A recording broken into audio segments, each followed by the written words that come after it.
Let us dispense with the pleasantries and the gauzy, soft-focus hagiography that so often suffocates the corpse of rock and roll history.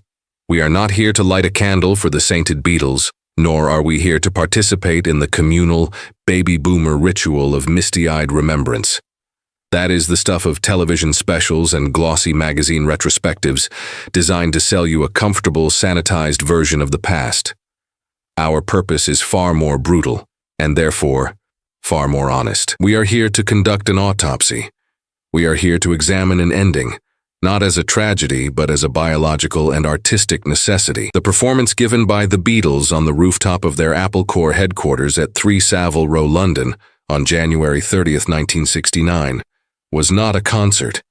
To call it such is to misunderstand its very essence. It was not a planned event. It was a spasm. It was a 42-minute act of public self-exorcism, a final, glorious, and profoundly necessary convulsion before the rigor mortis of dissolution finally set in. It was the last coherent thought of a dying organism. To truly comprehend the desperate brilliance of that freezing lunchtime, one must first be willing to descend into the abject misery, the soul-crushing boredom, and the simmering interpersonal poison of the weeks that preceded it. One must understand that the rooftop was not a stage. It was an escape hatch. The grand, ill-conceived project that led to this rooftop apotheosis was born of Paul McCartney's particularly potent brand of denial. By the winter of 1968, the entity known as the Beatles was, for all intents and purposes, already a memory. It had ceased to be a functioning, collaborative unit. The 4 men were now satellites orbiting a shared past, their trajectories increasingly divergent. The White Album, released just weeks earlier, was the perfect document of this disintegration, a collection of brilliant, but largely solo recordings packaged under a single, ironically blank banner. It was the work of 4 artists sharing a studio, not a band creating in unison. The magic, that inexplicable telepathy that had fueled their ascent, had evaporated, leaving behind a residue of resentment and professional obligation. Their manager, Brian Epstein, the man who had been their anchor, their arbiter, and their most ardent believer, was dead, and in the power vacuum he left, the delicate internal balance of the group had shattered. John Lennon, the band's founder and its cynical, abrasive soul, was creatively and personally adrift.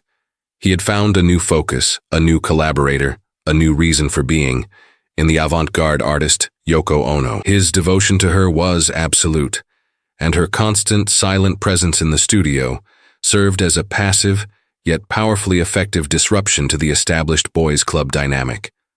More than that, Lennon was wrestling with the insidious fog of a heroin addiction, a habit that left him lethargic, creatively blocked, and prone to a withering, detached sarcasm that could kill an idea before it drew its first breath. George Harrison, long the quiet Beatle, was quiet no more. He was simmering with a righteous, long-suppressed fury. Having emerged from the long shadows of the Lennon-McCartney songwriting monolith as a composer of extraordinary depth and talent, he found his offerings, songs that would later be recognized as classics, treated with a galling condescension. He was tired of being patronized, tired of being instructed on how to play his instrument by McCartney, tired of fighting for a sliver of space on albums dominated by his bandmates. He was a man on the verge of artistic self-actualization, shackled to a partnership that refused to acknowledge his growth. And Ringo Starr, the stoic, professional heart of the band, was trapped in the middle, a bewildered observer watching the slow, painful divorce of the 3 men he considered his brothers. He had already quit the band once during the White Album sessions, driven away by the toxic atmosphere and the feeling that he was an unappreciated outsider. He was the emotional barometer of the group, and his weary expression during these days spoke volumes. Into this morass of dysfunction stepped McCartney, armed with a new project and a desperate, almost manic optimism. His idea, which he dubbed Get Back, was a fantasy rooted in a misremembered past. He envisioned the band returning to its roots, shedding the ornate studio artifice of Sgt. Pepper's Lonely Hearts Club Band and the sprawling introspection of the White Album. They would become a simple 4-piece rock and roll band again, writing and rehearsing new material for a grand live performance, their first in over 2 years. This climatic event would be filmed for a television special and recorded for a live album. It was a noble concept, a producer's solution to an artist's problem, and it was doomed from the start. It was an attempt to impose a narrative of cheerful reunion onto a reality of bitter estrangement. The chosen location for this creative renaissance was a cavernous, soul-destroying soundstage at Twickenham Film Studios. It was a space devoid of warmth, atmosphere, or inspiration. The band, accustomed to the nocturnal womb-like comfort of Abbey Road Studios, was now forced into an uncomfortable diurnal routine, arriving in the cold, early mornings to work under the harsh, unflattering glare of film lights. Director Michael Lindsay Hogg's cameras were a constant, intrusive presence, capturing every sullen glance, every passive-aggressive jab, every long, agonizing silence. The footage from these sessions is a harrowing document of creative paralysis. We see McCartney, brimming with ideas, trying to direct and cajole his bandmates, but his enthusiasm is increasingly perceived as bossiness, his suggestions as dictates. We see Lennon, often mute and withdrawn with Yoko at his side, offering little more than sarcastic asides or half-hearted, mocking renditions of old rock and roll standards. We see Harrison, his frustration palpable, attempting to introduce intricate new compositions like All Things Must Pass, only to have them met with indifference or clumsy, dismissive interpretations. The infamous exchange where McCartney lectures a visibly irritated Harrison on how to play a guitar part is a microcosm of the entire wretched affair. It is not a collaboration, it is a power struggle, and it is excruciating to watch. The music, when it came at all, was often listless and uninspired. The magic was not just gone. It felt as if it had never existed. The project was supposed to be about the joy of playing together, but the overwhelming impression is one of profound, suffocating boredom. This was not the sound of a band getting back to where they once belonged. It was the sound of four men clocking in for a job they had come to despise. The breaking point arrived on January 10th, 1969. Following another particularly dismissive argument with McCartney over a guitar arrangement for the song Two of Us, George Harrison finally had enough. He calmly packed up his guitar, looked at his bandmates and said, "I'm leaving the band now, see you around the clubs." And with that, he walked out. The Get Back project, the grand live comeback, the entire fragile fantasy, had shattered. The Beatles, for the second time in 6 months, were a three-piece. The cameras, of course, kept rolling, capturing the stunned, awkward silence in his wake. A week of tense, off-camera negotiations ensued. Lennon, in a moment of either gallows humor or genuine consideration, suggested replacing Harrison with Eric Clapton, a move that would have been a final, unforgivable insult. But Harrison was eventually coaxed back, not by McCartney's pleas, but by a series of crucial concessions. Firstly, all talk of a grand public concert in some exotic location, a Roman amphitheater in Libya, and a cruise ship had been two of the more fanciful suggestions, was to be permanently abandoned. Secondly, they would scrap the cold, impersonal hell of Twickenham and relocate to the more intimate, if still deeply flawed, confines of their own headquarters. They would move the operation to the basement of Applecore at 3 Savile Row, where a new studio was being hastily and shoddily assembled by their resident electronic eccentric, the magic Alex Martis. But the most important condition, the one that would prove to be the project's salvation, was Harrison's insistence on bringing in an outside musician. He invited an old friend, the prodigiously talented American keyboardist Billy Preston, to sit in on the sessions. Preston, who the Beatles had known since their formative pre-fame days in Hamburg, was not just a virtuoso on the Hammond organ and the Fender Rhodes electric piano. He was a human catalyst. His arrival had an immediate transformative effect. He was not a Beatle. He carried none of the emotional baggage, the unspoken resentments, the years of complex history. He was simply a brilliant, cheerful, and professional musician, happy to be there and ready to play. In his presence, the four Beatles were forced to be on their best behavior. The sullen silences, the passive-aggressive sniping, the schoolboy squabbling, it all dissipated, replaced by a renewed sense of professionalism. They were no longer just four guys in a room. They were the Beatles with a guest. And they had to be good. Preston's effervescent, soulful keyboard work immediately enriched their sound, providing a new sonic texture that filled the gaps and glued the disparate parts together. The music suddenly had a warmth and a swing that had been entirely absent at Twickenham. On tracks like Get Back and Don't Let Me Down, his electric piano is not just an embellishment. It is an essential, life-giving organ. He was, as Lennon later admitted, the fifth Beatle for that brief period, and his presence single-handedly rescued the musical component of the Get Back sessions from utter failure. Yet, despite the vast improvement in atmosphere and musical output, one fundamental problem remained.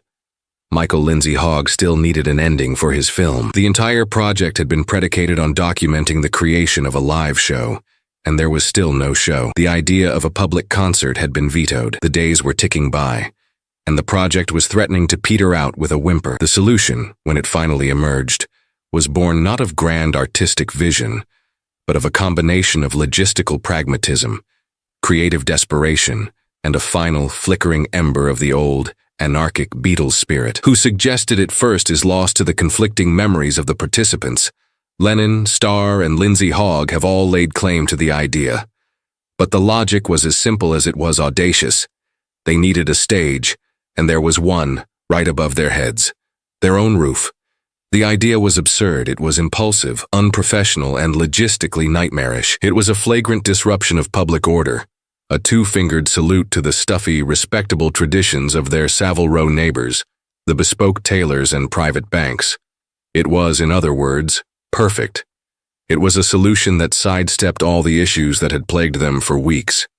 There would be no audience to intimidate them, no tickets to sell, no hype to live up to. It would be, in the purest sense, a return to their most basic origins. Just plug in and play, and to hell with the consequences.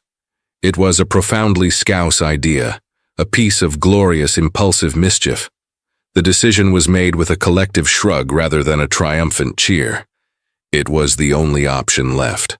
On the morning of Thursday, January 30th, 1969, a bitterly cold and windy day, the plan was set in motion. A team of roadies and engineers, including a young tape operator named Alan Parsons, who would go on to engineer Pink Floyd's The Dark Side of the Moon, began the arduous task of hauling the band's heavy Selmer and Fender amplifiers, Ringo's drum kit, and a collection of microphones up the 5 narrow flights of stairs to the flat, lead-lined roof of the Georgian townhouse. Wooden planks were laid down to create a makeshift stage. Microphone cables were painstakingly run from the rooftop, down the side of the building, and in through a window of the basement studio, where engineer Glyn Johns was stationed at his 8-track recording console, tasked with capturing the performance for the album. The technical challenges were immense. There was no proper monitoring system, meaning the band would barely be able to hear themselves play. The wind was the biggest enemy, threatening to create a deafening roar on the vocal microphones. The ingenious last-minute solution was quintessentially lo-fi. Mal Evans, the band's hulking, devoted road manager, was sent to a nearby department store to buy women's pantyhose, which were then stretched over the microphones as makeshift windshields. It was a chaotic, ad hoc, and deeply unprofessional setup. It was rock and roll in its rawest form. Shortly after noon, the 4 Beatles, accompanied by a shivering Billy Preston, emerged from a rooftop access door and stepped onto the makeshift stage. They were not dressed for a rock concert. They were dressed for the brutal London cold. Lennon, looking every bit the eccentric rock star, had borrowed Yoko's thick fur coat. McCartney, ever the sharp-dressed man, wore a dark business suit. Harrison was clad in a magnificent shaggy black fur coat, while Starr, seeking protection from the damp and the wind that whipped across his exposed position, was wearing his wife Maureen's bright red plastic raincoat. They looked less like the most famous musicians on the planet, and more like a group of eccentrically dressed removal men. For a few moments, they milled about awkwardly, blowing on their hands, making final adjustments to their instruments. And then, with a nod from McCartney, they began to play. The first sound to cut through the lunchtime hum of central London was the unmistakable driving riff of Get Back. It was a declaration of intent, a ragged, powerful, and utterly electrifying statement. This was not the polished, overdubbed product the world had come to expect from the Beatles. This was raw, muscular, and alive. McCartney's voice, clear and strong, sliced through the cold air. His Hofner bass locked in a tight, funky groove with Starr's unshakable drumming. Lennon's rhythm guitar was chunky and aggressive, a world away from his lethargic noodling at Twickenham. And there, weaving through it all, was the warm, gospel-inflected soul of Preston's Fender Rhodes, the secret ingredient that made it all cohere. They ran through the song once, a little tentatively, a little rusty. Then they launched into it again, this time tighter, more confident, more alive.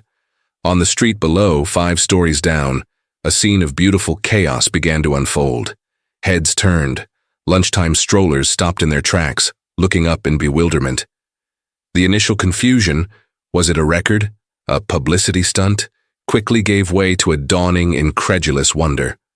Office windows in the surrounding buildings flew open, framing the faces of secretaries, accountants, and tailors. A crowd began to form on the pavement, spilling out into the street, bringing the Savile Row traffic to a standstill. For a few extraordinary minutes, the mundane, predictable rhythm of a London workday was shattered by an impossible, miraculous sound. The Beatles, the band that had retreated from the world into a mythical realm of studio wizardry, were back, and they were playing a free, unannounced concert for anyone lucky enough to be within earshot on their lunch break. It was a moment of pure, unadulterated communal joy, a spontaneous public event in an age before such things were manufactured for social media. Back on the roof, the band, energized by the audacity of their own actions, was hitting its stride. They launched into I've Got a Feeling, a song that was itself a perfect metaphor for the band's fractured state, a composite of 2 unfinished pieces. McCartney's section was a soaring, optimistic, full-throated rock anthem, a testament to his enduring belief in the power of love and positive thinking. It was then answered by Lennon's contribution, a weary, descending blues riff, and a stark, repetitive litany of a year gone horribly wrong. Everybody had a hard year. Everybody had a good time. Everybody had a wet dream. On that rooftop, sharing a microphone, their 2 opposing personalities, the optimist and the cynic, the idealist and the realist, were fused into a single, cohesive, and deeply moving whole. It was a moment of fleeting, unconscious unity, a dialogue that spoke volumes about their shared history and their divergent paths. Next came One After 909, a rockabilly throwback to their earliest days as teenage songwriters in Liverpool. It was a joyous, ramshackle performance, a nod to the innocent, leather-clad rockers they had once been, a brief, happy glance in the rearview mirror before the final plunge. Lennon's Dig a Pony followed, a piece of surrealistic, nonsensical psychedelia driven by a heavy, lurching riff. It was pure, unfiltered Lennon, and he delivered it with a snarling, committed passion. But the emotional core of the performance was his other contribution, Don't Let Me Down. This was not just a song, it was a raw, exposed nerve, a desperate, primal plea to Yoko Ono, his new anchor in a sea of confusion and disillusionment. On the rooftop, Lennon sang it with a throat-shredding intensity that bordered on anguish. It was the sound of a man screaming his dependencies into the void, a performance of shocking, uncomfortable, and utterly compelling vulnerability. They were loose, and gloriously so. They were not aiming for studio perfection. They made mistakes. At one point, Lennon, ever the jester, completely flubbed the lyrics to Don't Let Me Down, and instead of stopping, turned it into a moment of self-deprecating comedy, spouting a stream of inspired, nonsensical gibberish. The brief snippets of chatter captured between the songs are perhaps the most revealing part of the entire affair. We hear them laughing, complaining about the cold, and visibly enjoying the sheer, unadulterated thrill of what they were doing. My hands are getting too cold to play the chords, Lennon remarks at one point, not as a complaint but as a statement of fact, a shared experience. For the first time in weeks, perhaps months, they looked and sounded like a gang again. They looked and sounded like the Beatles.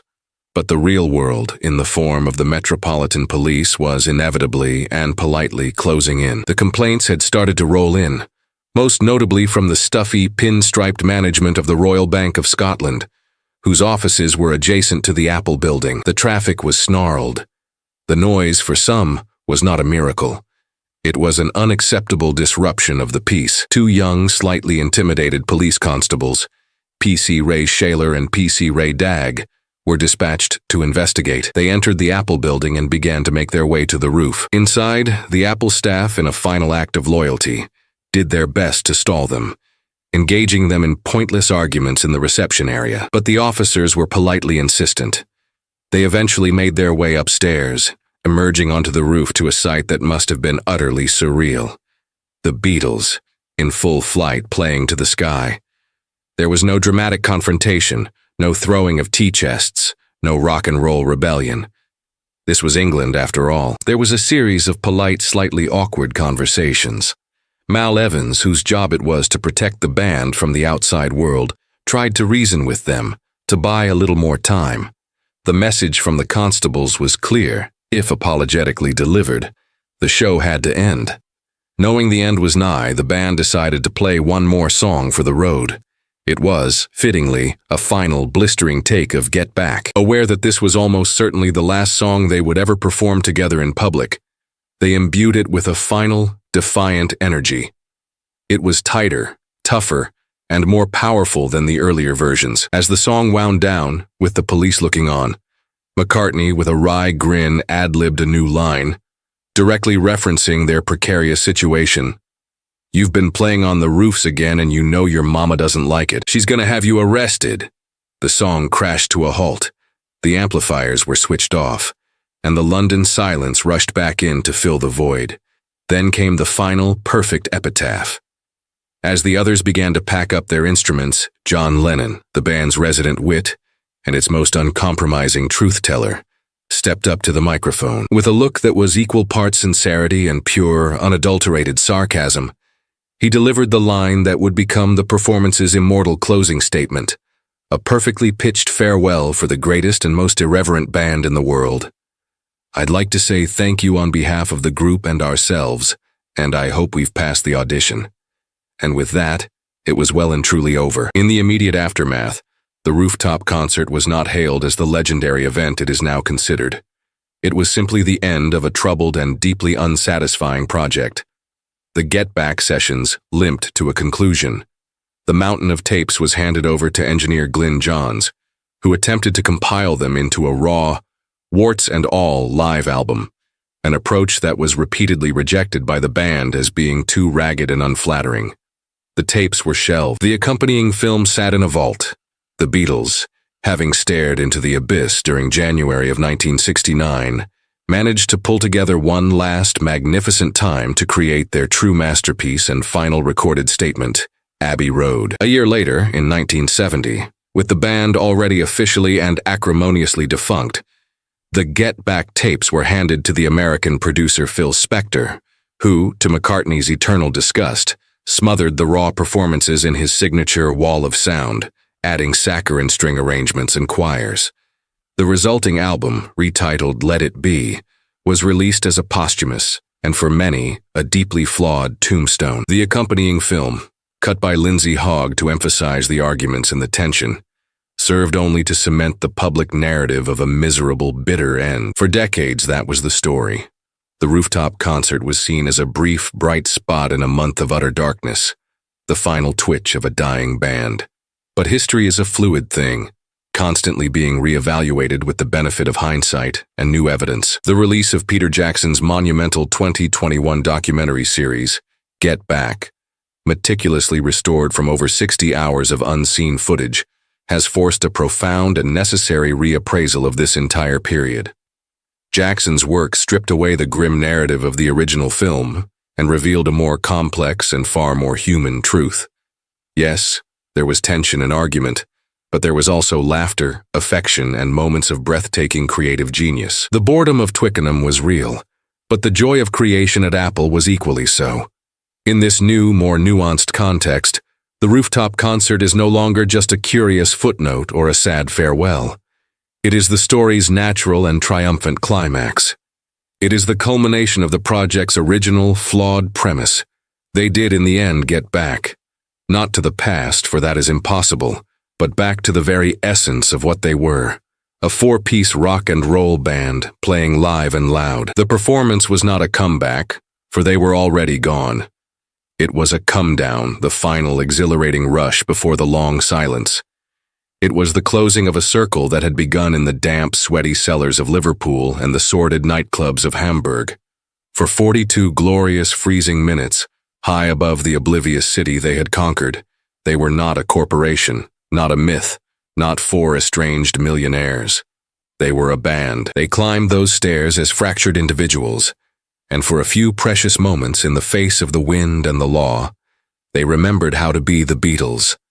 It was not the grand, polished ending they might have once imagined, but it was something far better. It was an ending that was raw, real, defiant, and entirely on their own terms.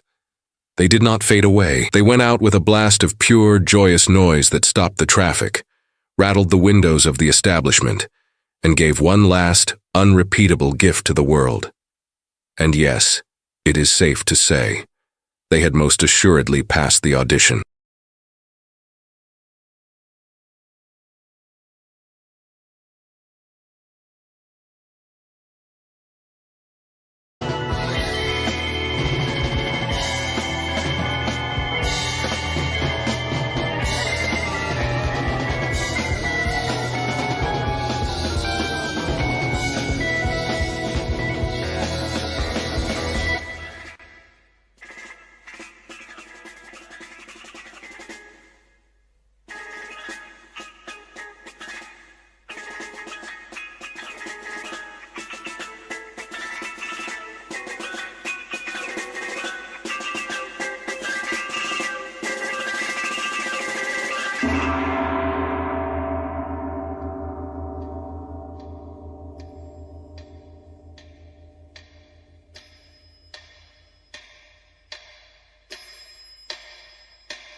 Like Tomorrow Never Knows and Twist and Shout, A Day in the Life redefines everything that came before.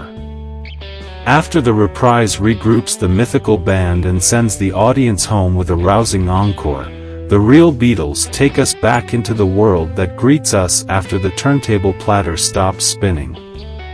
As a postlude to the Pepper fantasy, it casts a shadow that sets all the other songs, and the Beatles' own career, in perspective.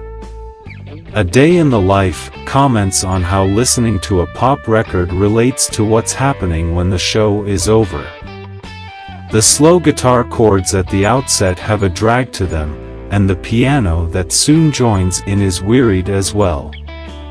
The sound is ominous, broad but not dense. Lennon's entrance on I Read the News Today, Oh Boy, is pregnant with disillusionment. The gentle fall on the word oh alone is the sound of poignance. The simple surface gestures in the music and the voice gain deep feeling with repeated listenings. And though the news was rather sad, he sings, Well I just had to Lawa. The laughter isn't funny but a nervous response to an overwhelming despair. Guitar, bass, piano, and gentle maracas carry the first verse. Lennon's delivery from the far left channel sounds distant, adrift in the burdensome events he's reading aloud, unable to make sense of the news that greets his day. The second half makes the anxiety clear. He blew his mind out in a car. Even the way Lennon phrases that horror, borrowing an image from the drug culture to soften the violence, tells us that he has a great deal of trouble accepting the reality itself. Ringo's drum entrance swells this image further, filling up the space with large hollow tom-toms. The crash occurred because he didn't notice that the lights had changed, a pitifully small oversight. During the last lines of the first verse, Lennon's voice moves slowly from the far right toward the center as the song becomes more aware of itself and the music gains intensity. The end of the first verse reaches the melodic height with Lennon's falsetto left hanging in the air, unresolved. Nobody was really sorry if he was from House of Lords. Half of the horror is in the victim's unrecognizable familiarity. He could have been anybody. Ringo's drums comment on each line in the second verse, conveying the emptiness the singer fears in himself. A crowd of people turned away from the brutal scenes of the war movie, but the singer cannot turn away. Having read the book, he is impelled to watch, repulsed by the illusions on the screen but unable to turn his eyes from the awful truth it imposes. The despair hints at atomic devastation. By the end of the verse, Lennon's voice has traveled all the way over to the far left channel, and the journey of awestruck disbelief is complete.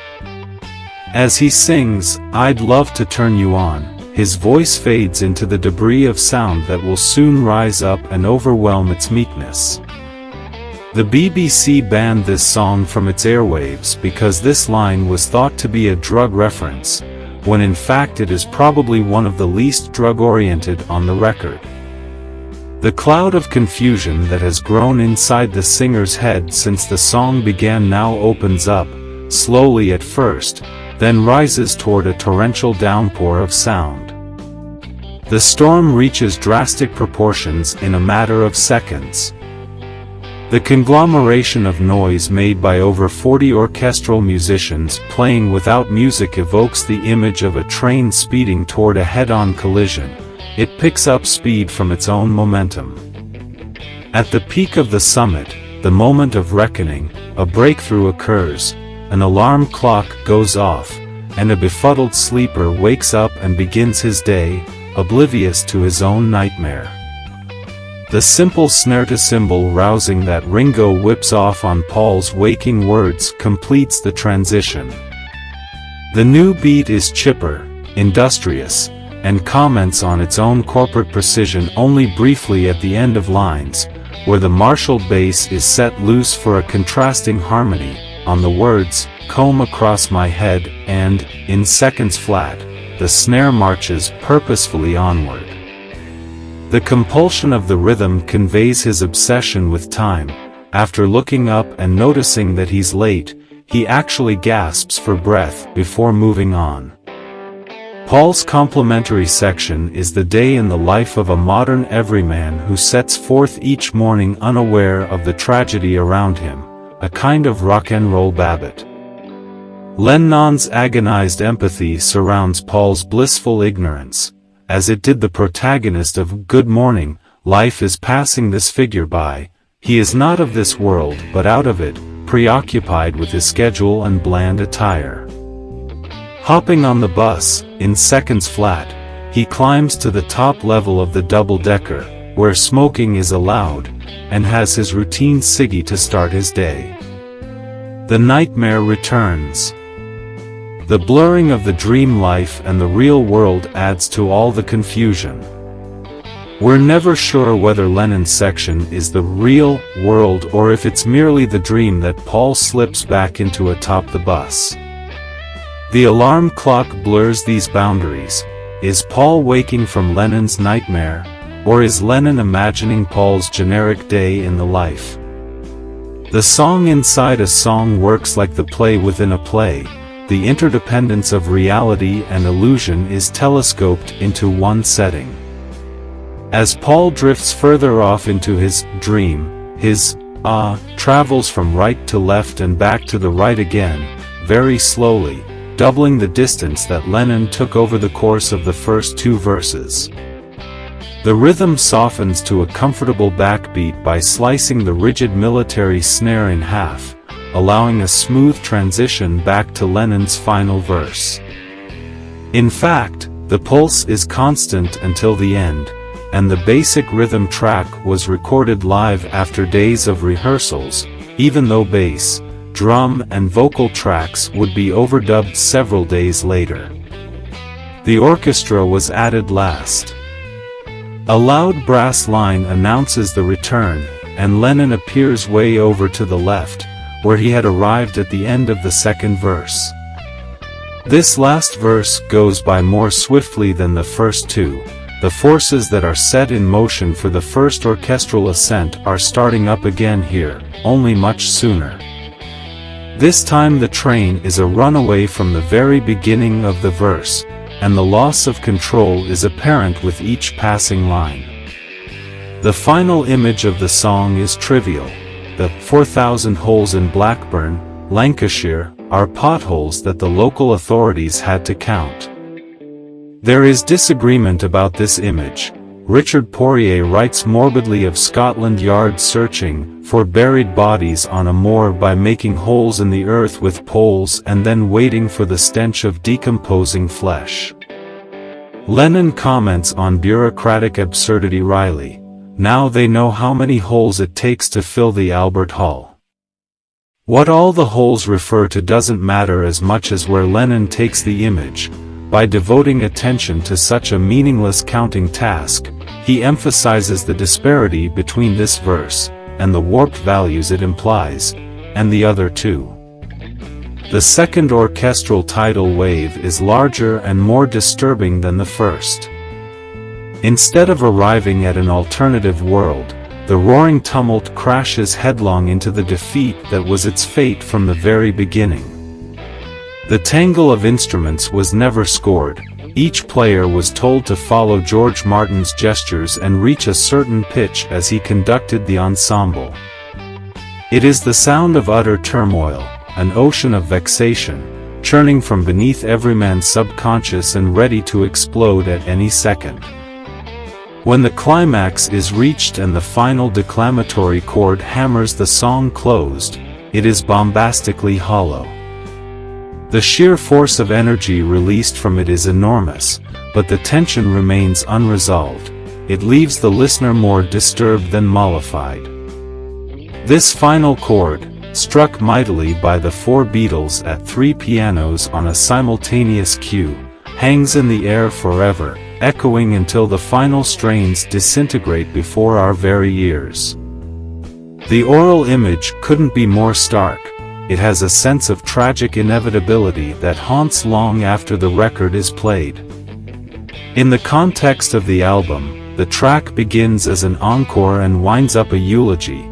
It dismantles the illusory world the Beatles entered as Sgt. Pepper's band.